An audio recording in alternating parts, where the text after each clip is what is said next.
Good morning and a warm welcome to chapel on this week of Thanksgiving. It's good to have you here. Special thanks to Bruce Vieweg, who brings the message today, and for all the things that you do for us at this college. Also, thanks to his ITS colleagues for their hospitality and chapel leadership, and for being there when we need help with the technology that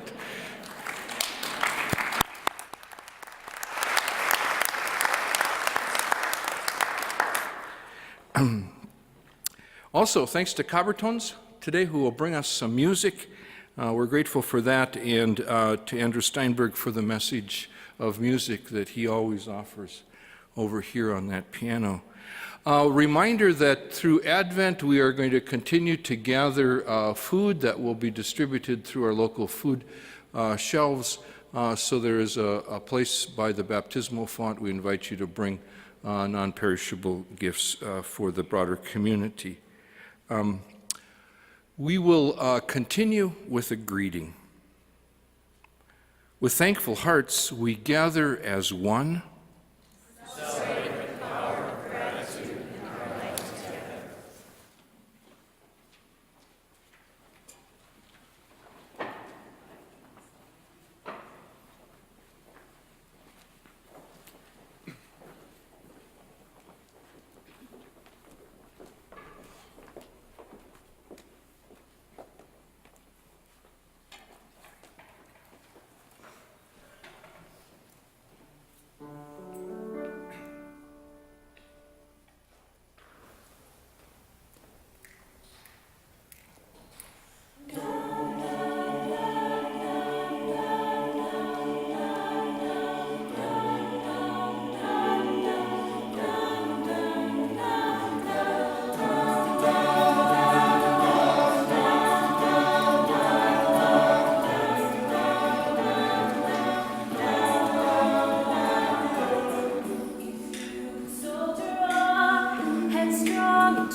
Wild Geese by Mary Oliver. You do not have to be good. You do not have to walk on your knees for 100 miles through the desert repenting. You only have to let the soft animal of your body love what it loves. Tell me about your despair, yours, and I will tell you mine. Meanwhile, the world goes on. Meanwhile, the sun and the clear pebbles of the rain are moving across the landscapes, over the prairies and the deep trees, the mountains and the rivers. Meanwhile, the wild geese, high in the clean blue air, are heading home again. Whoever you are, no matter how lonely, the world offers itself to your imagination, calls you like the wild geese, harsh and exciting, over and over announcing your pace in the family of things.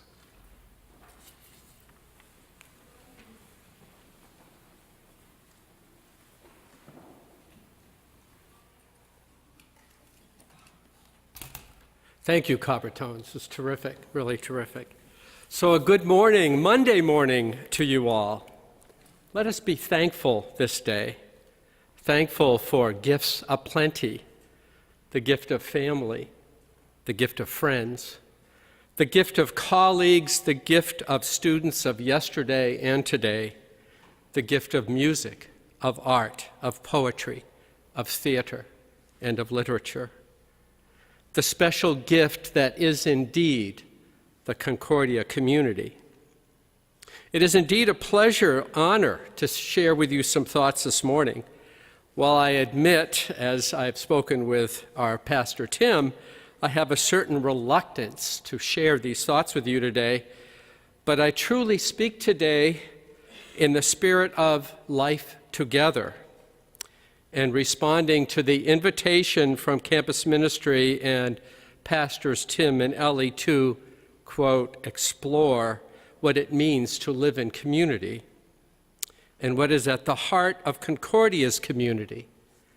Journey with us in faith as we engage the harmony, dissonance, and surprises of our life together. It is not at all hyperbole to say that I love this community and those who live, study, teach, research, and work within it. So in the spirit of that love, here are a few thoughts. I'm going to describe a journey, a personal journey of discovery. This has been my journey. Let each of us find and define our paths, our own journey, our own destination. My least favorite pronoun is I. So I do beg your pardon. It is necessary for me to use it this morning and use it quite extensively. So let us begin this morning with several questions for you to contemplate. And as uncomfortable as it is for me to ask, I would like for you to think about me within the context of each of these questions. 1, what is it about me that makes me who I am? 2, what is it that differentiates good from evil, kind from mean, friendly from hostile, generous from miserly, charity from self-centeredness, compassionate from uncaring? And 3, what is it that makes me human? This past April, during Easter week, several friends and colleagues asked me, quote, where do you go to church? My answer, short and sweet, I don't. The question got me thinking, however, once again about religion and faith. I've not been a regular attendee, to be honest, probably not ever, never mind regular, at any church for many years. So here is a story. When I was 13 in 1960, some of you don't remember that year, I suspect, I attended classes in order to prepare to join our family's church. While the word confirmation was never articulated, I suspect, if not that, certainly something similar. This was the first congregational church of Westminster, Massachusetts. Actually, it was a UCC church, United Church of Christ, but my mother always referred to it as the Congo Church. An effect which the sign that stood in front clearly advertised. Physically, it was a typical New England Puritan-influenced church. Plain white structure, yet in its very own way, very attractive, tall steeple complete with bells, but no clock. It is located in the very center of this small, rural Massachusetts town of then some 2,500 inhabitants. It was actually a rebuild of the original Congregational church that had succumbed to fire earlier in the 20th century. Yet, as relatively new as it was, it nonetheless reflected the heart and the history of this early New England town that was incorporated prior to the Revolutionary War in 1759. I don't exactly remember how many weeks these classes took place, but I believe the meetings were held on Sunday evenings. We met as a group and learned things, I guess, that were required or important in order to become a member of that congregation and church. I must confess that I don't remember a single topic nor conversation from those evenings, but at the time I felt pretty connected to the church and enjoyed Reverend Morrow a great deal. One image from those church days I cannot remove from my memory is the one Sunday my mother wore a new hat to church. It was black embossed satin and actually resembled a Roman helmet, except it was worn sideways. It looked pretty much like a fan to me, and my sense was that the minister could not keep his eyes off of that hat. I used to get a ride on those Sunday evenings from our house to the church. We lived about 7 miles out of town. Obviously, at 13, I didn't drive, although I might have if I lived in North Dakota.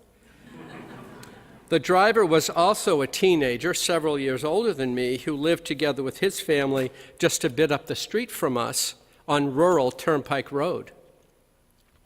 What his parents never knew, and I never said, was that he never did attend any of those sessions. He would drop me off at the church, and then I imagined he would go gallivanting around town, meeting up with friends or whatever, perhaps at the Baker's Dairy Bar, also located in the center of town. He would then, at the appointed hour, come back and pick me up and drop me off at my house.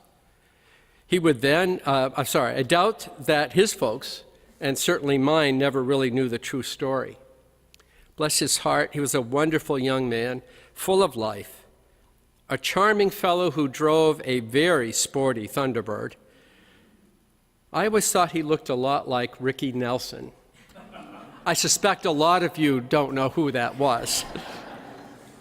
But sadly, this wonderful young man died way too young as a result of an asthma attack brought on by an allergic reaction to a particular food. Back to the church story. When I got to the last class, the Sunday before we would be joining the church, I abruptly said no. There was something that didn't feel right to me, even then at 13 years old. I didn't quite know what was troubling me at the time, but something simply didn't feel right. As I reflect on this now, well more than 50 years later, I recall thinking about several of my classmates, very active in the church, several of whom were a part of this group, who were among the worst bullies and mean fellows all through junior high school. As a side note, one of them, the biggest bully in the bunch in particular, also became an Eagle Boy Scout. One reason why Boy Scouts never held much allure for me. Perhaps it was the hypocrisy I felt, perhaps it was just doubt, or perhaps all of those unanswered questions. Hindsight, as we say, is always 2020, not sure, after more than 50 years have passed. Certainly, I overgeneralized my negative response. Whatever the specific reasons, I never did join that church or any church.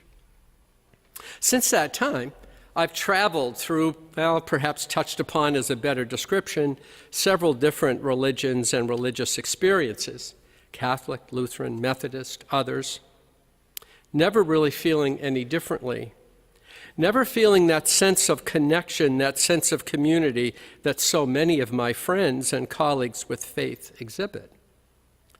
Like others, I saw so many hateful events caused by individuals who espoused a religious reason for their cruelty.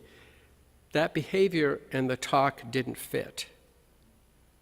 A major issue for me to this day is to see how some individuals have the expectation that since they believe and act in a particular way, everyone else should act and behave as they do as well.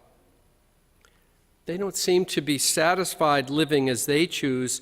They likewise wish, or perhaps I should say, likewise demand for me to live the way they choose as well.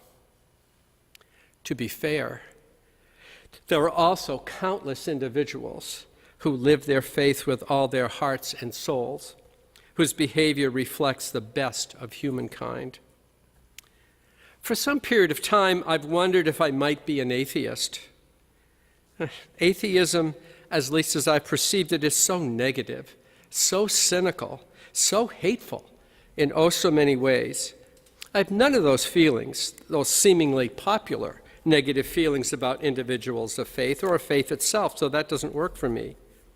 I guess the controlling words would be, at least for now, I continue to struggle to better understand where I stand. I will say that our recent visits with Ibu Patel, and particularly Chris Stedman, who is the author of Faithiest, How an Atheist Found Common Ground with the Religious, finally expressed for me my feelings about myself and how I may fit in. So while it has taken some time, I have finally come to the conclusion that I am not a person of faith. I do not accept the very basic and foundational idea that there is something, that there is anything beyond us, beyond our world, beyond our consciousness. With all of this said, I have in the past truly enjoyed attending chapel several times a week with members of this community. Chapel offered a few moments of gentleness, peace, reflection, and thoughtful challenge in an otherwise very busy life. The homilies often shared interesting and varied perspectives on life and its meaning.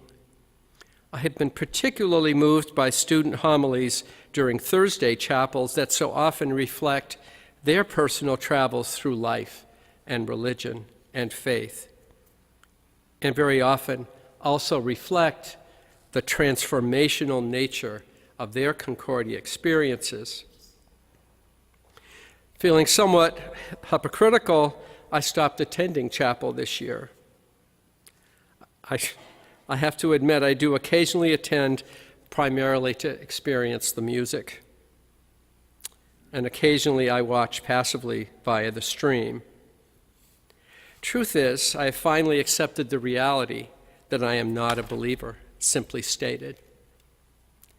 Personally, I certainly strive to live my life in ways that reflect kindness, honesty, charity, generosity, hospitality, integrity, acceptance, happiness, and most especially in ways that reflect a heartfelt and full respect for all human beings. The reason I live this way has nothing to do with religion or faith, but instead everything to do with who I am, to the basic underlying values, to what I believe is important to the person I am from head to toe. For those values, for those beliefs, for the person I am, I owe deep and sincere words of thanks and appreciation to countless influencers from years past to today. I stand in constant awe of the hundreds, perhaps even thousands of people who have for years been supporters, have been teachers, counselors, friends, colleagues, students, mentors, and family, who have shared their very special and unique gifts with me so very unselfishly. I have written about several of these over the past years. There are truly too many to count, but certainly not too many to remember, nor too many to thank. I used to wonder that perhaps my expectations of church and religion may well be enormously unfair. So I began thinking, at least as a start, is there anything that I can do, me personally, to support a church or religion that actually strives to realize its mission and that seeks to improve the lives of all peoples? This might lead to a time of discovery. No. There is no sense in struggling when I truly have reached my destination. As much as I admire those among us who have a religious faith, I am simply not one of them. I also have to say once more that I have enormous respect for individuals whose faith is strong, whose lives reflect the best of religion's teachings. There are countless examples of these individuals across this community. And on the contrary, I have little respect and honestly little use for individuals of any faith, of any church, of any religious tradition who spout hatred of our brothers and sisters for whatever reason. So, I believe my personal struggle or personal search or personal journey is over, having finally accepted my non-faith destination. I will also admit once more a certain anxiety to publicly acknowledge reaching such a conclusion. So given all that I have shared, I ask for you to contemplate once more then these questions. What is it about me that makes me who I am? What is it that differentiates good from evil, kind from mean, friendly from hostile, generous from miserly, charity from self-centeredness, compassionate from mean-spirited? What is it that makes me human? After sharing this part of me, am I any different than I was before I began talking a few moments ago? I would argue, of course not, except perhaps in the eyes of some. So I used to wonder, religion, church, faith, was there a place for me? I can finally and truthfully answer and say with some reluctance, no. Except perhaps within this Concordia community, whose table seems big enough, yes, and I might add, intentionally big enough, even for me, this non-believer.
The Peace of the Wild Things by Wendell Berry.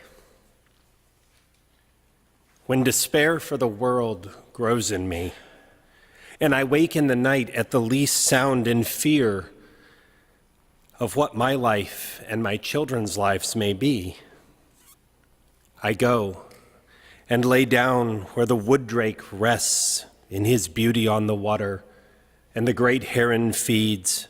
I come into the peace of wild things who do not tax their lives with forethought of grief. I come into the presence of still water, and I feel above me the day-blind stars waiting with their light. For a time I rest in the grace of the world and am free.